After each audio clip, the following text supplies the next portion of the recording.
I wanted to talk about my anxiety and the fact that it's just been not just been it's been wreaking havoc in my head. And yes, I'm under the cover because I coincidentally, but I guess not coincidentally, realized that this is a good coping mechanism, like being under the covers.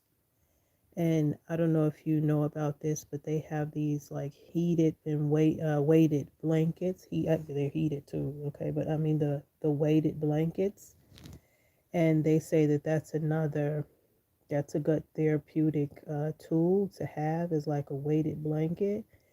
And this blanket is not weighted, but I realize that we are more animalistic than we might give ourselves credit, because being under this blanket is like being what I would imagine being in a cave is like. And I know that dogs and bears and wolves and some of the animals in the feline kingdom, they like their caves and it's secure for them. Even when you have a dog or a cat, even you train them to be in their crates or their caves. It's because you're mimicking a cave with the crates.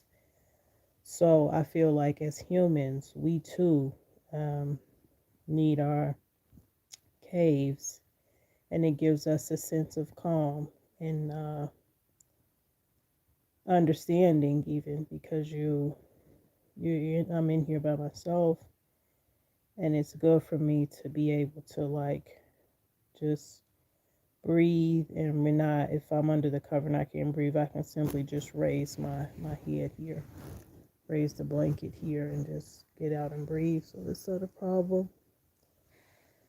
Um, but yeah, so I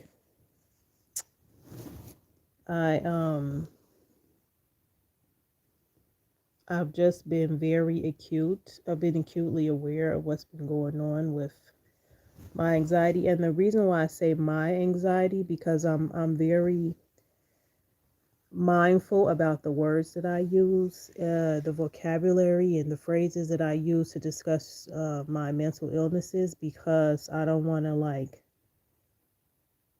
put energy to them that's I can be using elsewhere. Like I don't want to say they're my mental illnesses. Like, how can I explain this? Like as if I'm holding on to them in a negative way, and I don't want to do that. But I've, you know, gone back and forth with myself about like, do you say the mental illnesses or my mental illnesses? Because even though those words seem very small and trivial, they are very powerful.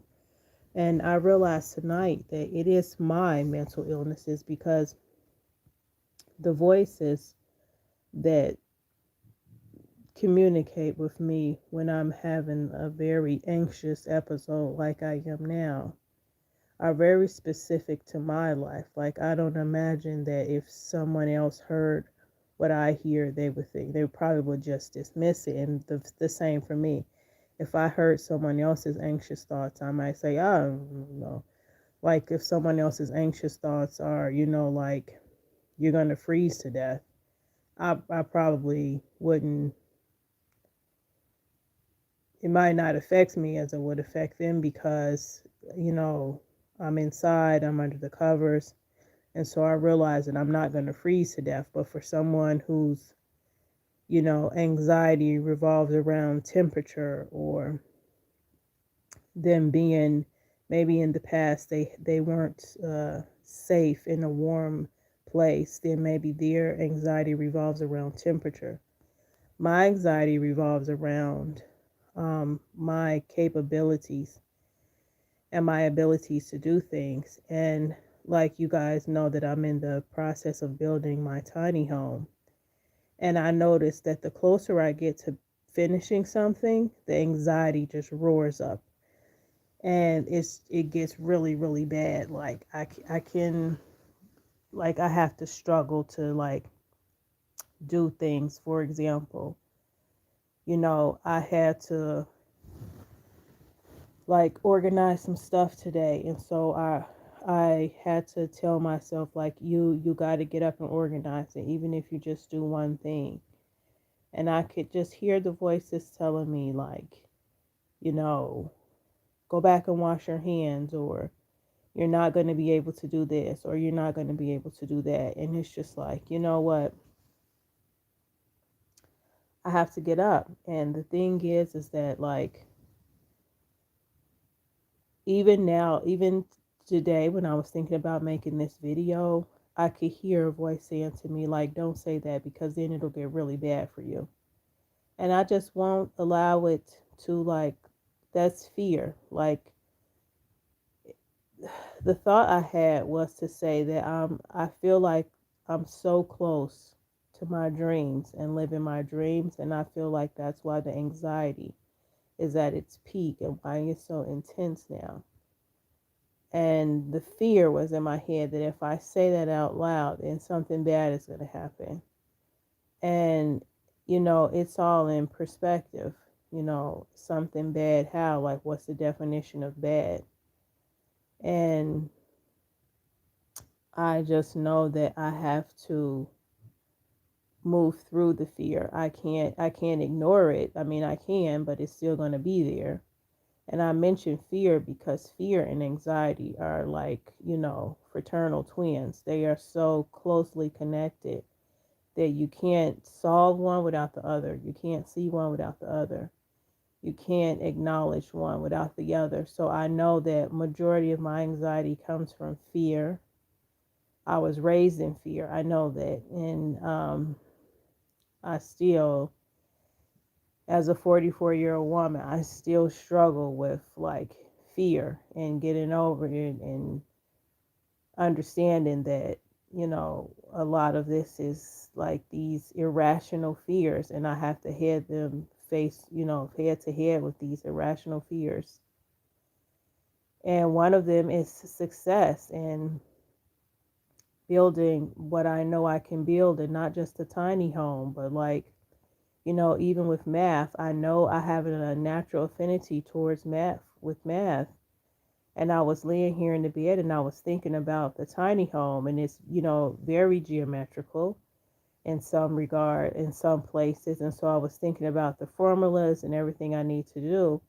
And then this another thought of fear came into my head, like, oh, you sure that's the right problem? You sure you solved it? You sure you figured it out? You sure those are the right numbers? And I'm just thinking to myself, like, are those the right numbers? Like you second guess yourself with this anxiety and this fear playing this, ping pong with your brain cells. And it's just like, it's just so infuriating sometimes because, I have this part of me that recognizes that these are irrational fears. I know that these are irrational fears. I'm not like blind to that. It's just that I can't stop the voices in my head telling me these irrational fears. The only thing I can do is either play into the fears or not play into the fears. And then, like, sometimes when I don't play into the fears, I still hear the voices telling me, like, oh, you're going to fail, you're going to fail, you're going to fail. And I'm just like, well, I'm not playing into it. I've gotten up, I've done the things I need to do today. Like, I organized my rugs today. I organized my books. I, was working on. I have this way I do my activities. Basically, I have like a period of thoughts, and then I have a in planning, and then I have a period of doing. So I was in the thinking and planning stage today, and I could figuring out like before I start cutting stuff and drilling holes and stuff, and I want to make sure that the numbers actually match up. So I was doing that today. And, I was accomplishing things, and doing what I need to do. But with anxiety, it's just so, like I said, it's so infuriating because it's like if you do nothing, then you have the depression that comes. And if you start even to do something, the depression goes, but the anxiety comes. So, and then with me, with the borderline personality disorder, it's just like, you know, I have these like defense and coping mechanisms, I feel like it's for me, I try to look at things a different way. Like I remember years ago, I said that anxiety was like the cure for depression because, someone said, I don't agree with that. I don't think that's just so, but like hear me and like listen to the like essence of what I'm saying is that like, and I didn't understand it then, but I heard someone say that anxiety is fear of the future, basically, and depression is dwelling on the past. And that's what I was trying to say. I just didn't have the words to say it like years ago. But that's exactly it. They're almost like on opposite extremes of each other, anxiety and depression.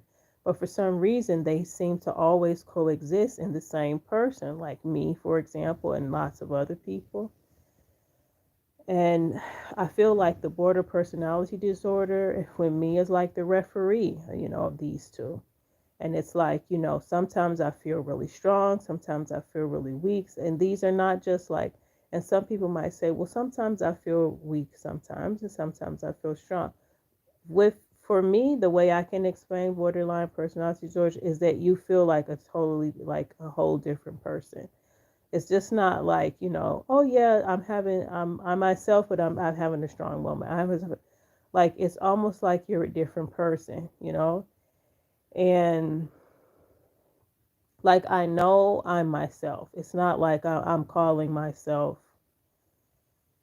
It's like it's on the edge. It's almost like I don't even want to call myself Tammy sometimes. Like, I would want to call myself this one name when I'm feeling this way, this name when I'm feeling this way, this name when I'm feeling this way, and so on and so forth. And so, you know, for some people, they just don't understand, number one. And number two, being in the chocolate community, it's just like a lot of people are like, oh, black people are so strong. You guys never have any problems. Like, and if you guys been through so much, if somebody does something to you guys can handle it. And it's like, it's not about handling it. It's like, everybody reaches their breaking point, no matter how strong you are. Even Hercules could be beat.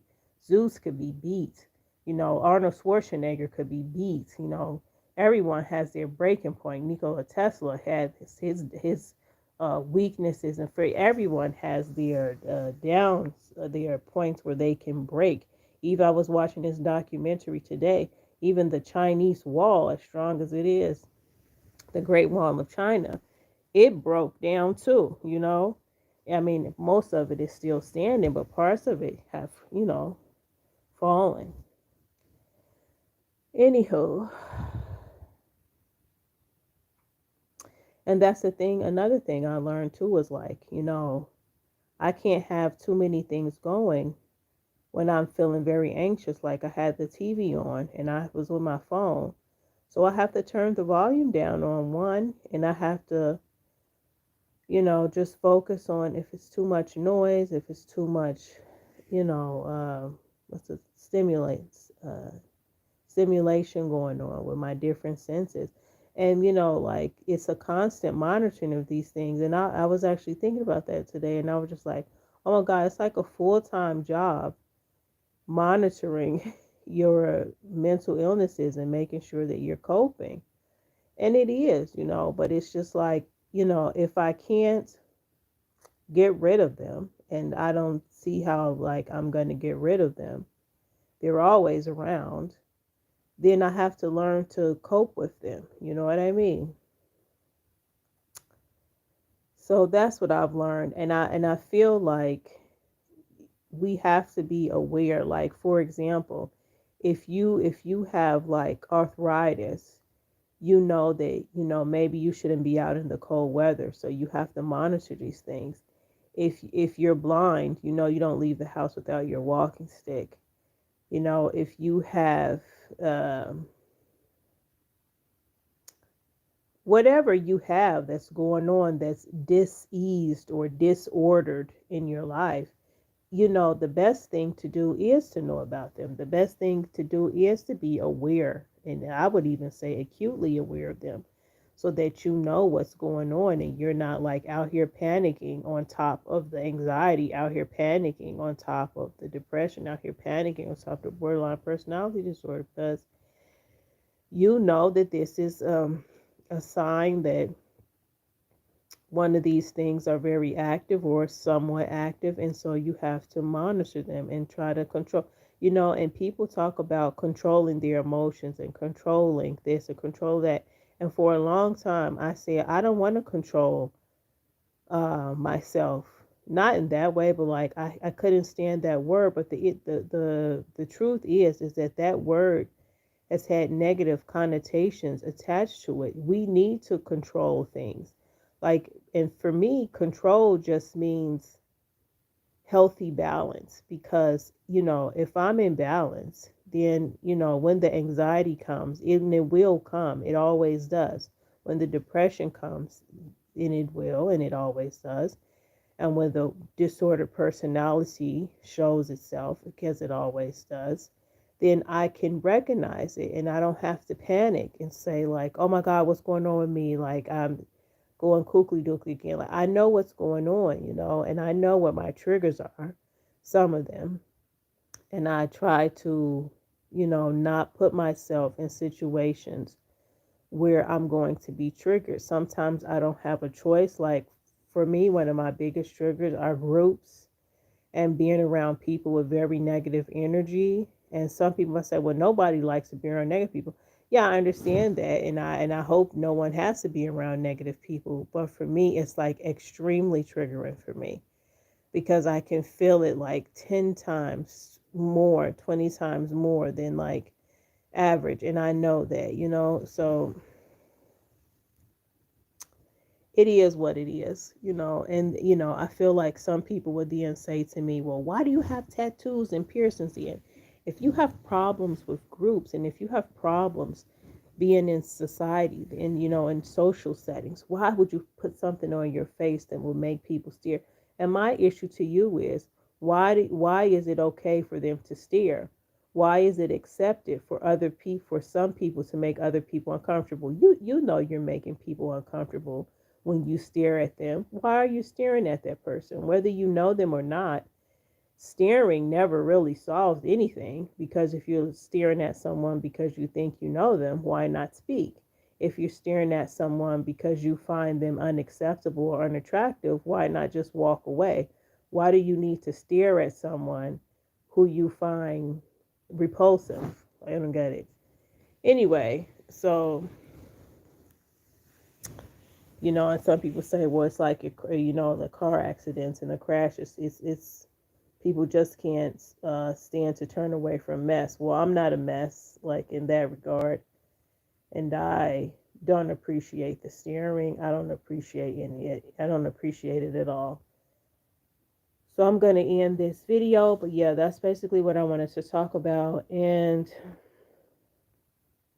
this is a live, so I'll repost it today. I'm going to post it today.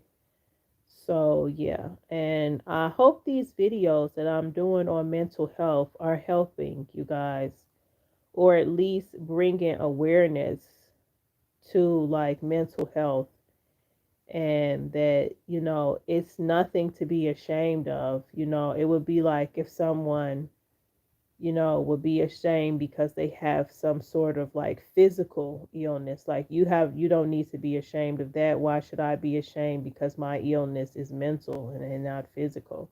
Like, I have no shame about it. It is my life. And for me, like, I talk about it openly too, because this is a journey for me, just like, other things in my life. This is a journey, and it'll be with me until I move on to my next life. And I'm going to talk about it because I'm not ashamed, and I don't think other people who have anything wrong with you, whether it's physical, mental, emotional, anything, spiritual, don't be ashamed to talk about. If it's the truth, it's the truth. Why should you be ashamed of it? And if you're ashamed of it, that means maybe it's something in you that feels like you need to change something. So change it. You have the power to change it. I know that before I was so angry, and that anger was my default mechanism. Not my default mechanism. Yeah, my default coping mechanism. And though it still is, sometimes I'm working on it, and For me, like I've always said, what has helped me is not being around people because I pick up on people's energy. And I can say that, like, when someone says to me, well, why'd you get angry at that person? And I'll say, well, their energy is just really, really negative. And someone say, well, they didn't say anything. And I'm just like, but I can feel it. I feel it. Just like you see the trees and feel the wind, I can see and feel people's energy. And I just don't want to be around certain people. They give me bad vibes, and I just don't like it. And so I don't feel the need to be fake with anyone. If I don't like you, I don't like you. And even people I like, I don't hang around sometimes. But the difference between that is that the people that I love and that I like, they understand and respect me. So they don't harass me or pressure me about why I'm not being super social. They just accept me for who I am and we move on. So I wish for everybody that you have a wonderful holiday, a wonderful new year. I know that this time can be very triggering for some people. So I hope that if this holiday season is triggering for some people, that they're able to have some peace in the midst of this time and in the midst of their triggers, and that they are able to regain and understand their sense of self and who they are and who they are meant to be, and for everyone to have sight on their journeys. And that's what I wish for everyone, not just for this year, but forever. And I love you guys. And as always, if you have any questions or if you have just something you want to say, feel free to say it. You already know, and I've already made it clear that I will not tolerate negativity from anyone. So as long as you are being open minded and respectful to people, then you can say whatever's on your heart to say. I love you guys and have a beautiful, beautiful day and night and life. Okay, guys? Ciao for now, y'all. Toodles.